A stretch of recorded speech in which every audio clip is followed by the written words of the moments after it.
Hello and welcome to episode 66 of the HamCorp Training Manual. In this episode, we will fill up the autocrafting building expansion with multiblocks and migrate as many recipes over to them as possible.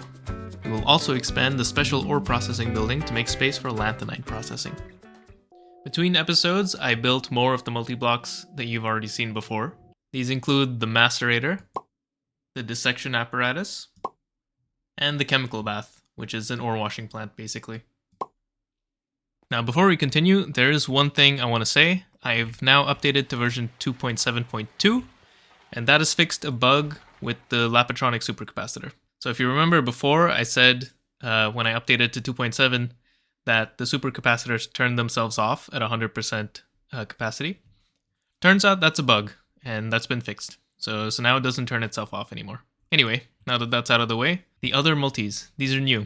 I think they might all be like totally new too.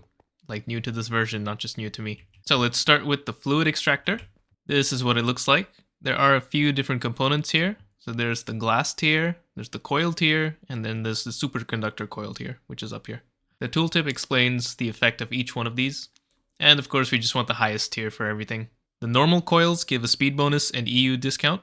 The superconducting coils give you parallels. And the energy hatch tier is limited by the glass tier. So let's see what I can improve here. So I want this to be IV, an IV fluid extractor, so I need IV glass, which is thorium yttrium glass. As for coils, I could do nichrome. Honestly, I don't know if HSSS is really worth the cost, but I think I'll do HSSG. I don't know. We'll see. And as for the superconducting coils, I think I'm going to go for IV, because that should give me quite a few parallels. You know what?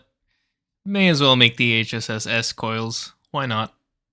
Actually, I'm going to make some more so I can make more Vulcani as well. This is a very cool looking multi. I like this a lot. I still have to plug it into AE2. I'm having some, not issues, but I have to like rewire some stuff. Not interesting. Anyway, the compressor. The multi-block compressor looks like this.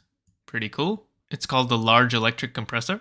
Now this one is not as complex as the previous one. It's purely just voltage tier gives you more parallels. That's it. So relatively simple, looks pretty cool. And once that's done, that'll actually be all of these lower tier machines, or lower floor machines. There's still a few ones on the upper floor, quite a few actually. I think it would be wise to do this one, the laser engraver, and also the polarizer. And then once those two are done, I can do the remaining three, which are the forge hammer, fluid solidifier, and alloy smelter. But first, compressor. One thing to note here is that the input and output buses have to go on the sides. You can't replace any old pipe casing. It has to be one that's on the side. Could be either side, could be on opposite sides, but I chose to put them both on the same side. Next up, I want to do the hyper intensity laser engraver. This is a little expensive. It's all IV components, IV machine, tungsten steel, of course. This is not exactly your typical multi-block where the energy hatch determines the recipe tier. Here, the laser source hatch determines the maximum recipe tier and the number of parallels. So it performs recipes up to the laser source hatch tier +1. So if we do an EV laser source hatch, we can do IV recipes. But this uses 32 amps. I'm not sure if that value is actually used here. Like, do I need to supply 32 amps to this machine? On top of that, the number of parallels you get is the cube root of the laser source amperage input. What? Okay, so if it's 32 amps, the cube root of 32 is the number of parallels you have, but that's not a clean number. It's not an integer, so I guess you round down. So that means you get three parallels. And then there's a few other options here. You could do even 65,000 amps per tick. Amps per tick. Whatever, 65,000 amps. I don't know what the cube root of that is, but it's bigger than 3. And finally, the glass tier here determines the maximum tier of the laser input hatch, or laser source hatch. So I'm just going to do the best one that I can, which I think for me is IV, which is the tungsten steel reinforced glass block, or thorium yttrium. They both work. And I'm going to start off with an EV laser source hatch, not an IV one, just so I understand how this works and if it is really going to use 32 amps of EV. So yeah, so I'm going to get this together. Now I'm nearly done gathering all of the components here. But this low power laser source hatch needs cubic zirconia, and cubic zirconia it's not totally obvious how to get this. Also, the low power laser pipes also need exquisite cubic zirconia. And the way you get this is you implosion compress flawless cubic zirconia, and you get flawless from implosion compressing regular cubic zirconia. And like the tooltip here suggests, if you look at the flawed crystal recipe in the EBF, this is how you make it. In a blast furnace with zirconium, oxygen, and either yttria dust or yttrium oxide dust. And yttrium oxide you get from yttrium and oxygen. So it's not hard or complicated at all. It's just a very slow craft. At least the base speed is very slow, and it's kind of hard to find. This multi is so cool. I just love the colors here. So I also just tested it out, and it does not use 32 amps of IV or EV or whatever I said. It just uses the 1 amp as usual. But just look at how fast this is, right? So I'm doing this recipe, and normally it takes 45 seconds for one craft. We can do 3 parallels, and it's so much faster that it only takes 7.5 seconds to do. This has cut down the time for making circuits by, I don't even know, like 1 billion. Now I did need to add some more input buses and then migrate all of the recipes over here. This does count as a clean room, of course, because it's a multi-block. And that brings us to our remaining 4 multis. So the sledgehammer, I've discovered, needs a little bit of Thaumcraft because the speed of the sledgehammer depends on the tier of the anvil. And of course, we have access to void metal, so we're going to go for the void metal anvil, but that needs some research, which is not too bad.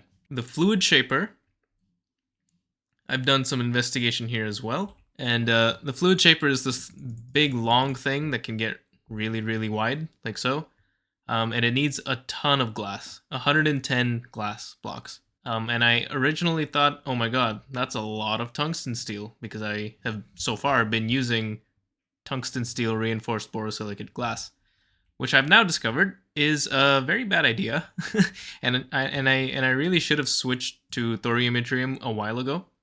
So I'm going to do that now, because the reason I hadn't done it until now is because it needed IV power, which I only kind of had, but now I can really do this recipe.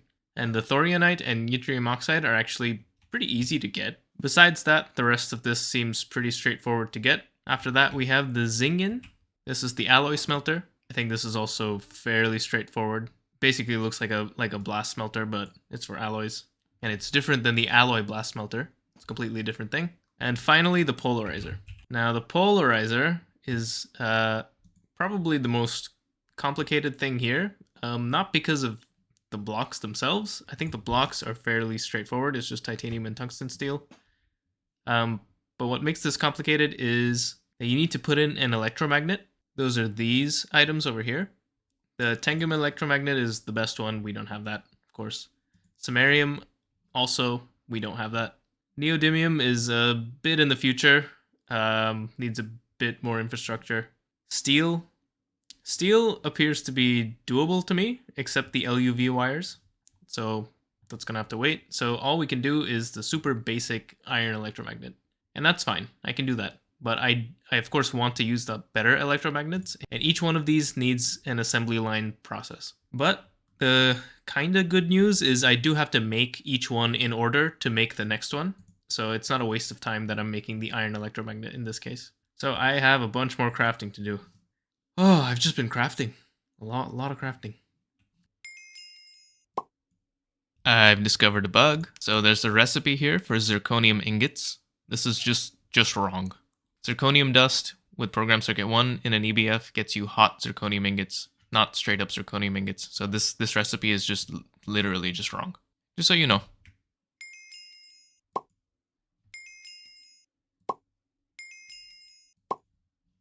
Ooh, that is a big multi-block. I also had to make some special hatches here, solidifier hatches.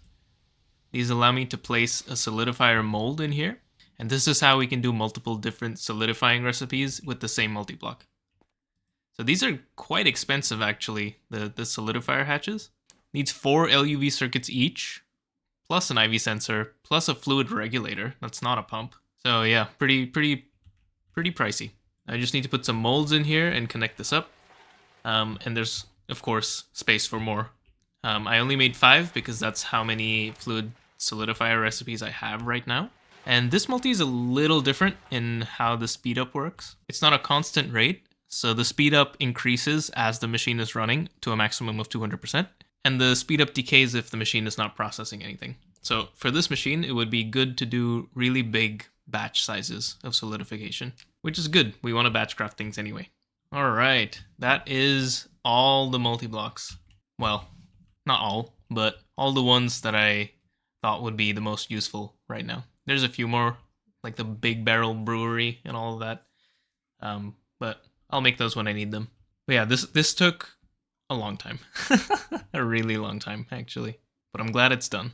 I can already tell the difference in processing speed. Now my bottleneck really is just that I have a single Vulcanus instead of multiple quads. So that's probably the next thing I'm going to work on, but I won't really show that because you've seen this before. Anyway, what I wanted to do was get started on samarium, which comes from the Monazite line. So there's this like dirty method, I guess, but it needs samarium ore concentrate dust, which I don't have. Unless... Oh, I do have some, probably from small ores or something. Okay, well, I can do this method, and I probably will for the samarium dust that I have, but I do also want to correctly do the whole Monazite line. And the Monazite line starts with a digester. We're going to need one more new multi for Monazite, and that is the dissolution tank. This is an interesting one. So if you look at any recipe here in the dissolution tank, it gives you a ratio. And if you supply these inputs in anything but the correct ratio, you get no output. So we're going to have to do a little bit more logic when we're putting in these fluids to ensure that they're put in at the correct ratio. All right, time to put together the Monazite line. I do have a flowchart, but I think I need to make some changes first, because the samarium ore concentrate dust can be used to kind of increase the output using this recipe. This is kind of an intermediate step. And in this step, there are 2 ways to progress. One of them uses samarium ore concentrate dust, and I think this is just better. But my current flowchart uses the other recipe, so I need to make some changes. I also don't think I'm going to be able to get to it in this episode, really. At least not the entire Monazite line. So for now, I think I'm just going to make an expansion to the, special ore processing building to make space for the Monazite line. I think it's going to be quite long. I don't know how many of these steps are single blocks and how many of them are multi-blocks, but based on my flowchart, which is currently incomplete, there are a lot of multi-blocks. I'm going to make a nice big expansion here of this building, and I'll probably make it bigger than I need even. So I'll probably bring it out kind of this way a little bit and then also out this way.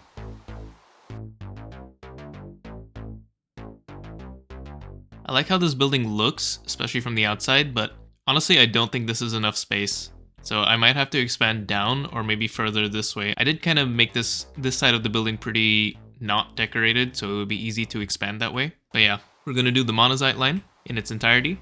And I think I'm also going to do bastnasite kind of at the same time and see if I can squeeze both those 2 things into one set of machines.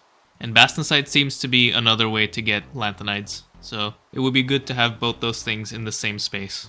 However, I don't think there's a quest line about bastnasite. It is like slightly mentioned at the end of the Monazite line that you can do the bastnasite line, but I'm not sure there is a quest about it anywhere. And I'm also going to make some ruridite. And while I'm at it, I guess I'll also make some osmiridium just to finish off the quest here. But that's all gonna be next episode. Thank you for watching this episode of the HamCorp Training Manual. In the next episode, we will implement the Monazite line and hopefully the bastnasite line as well at the same time.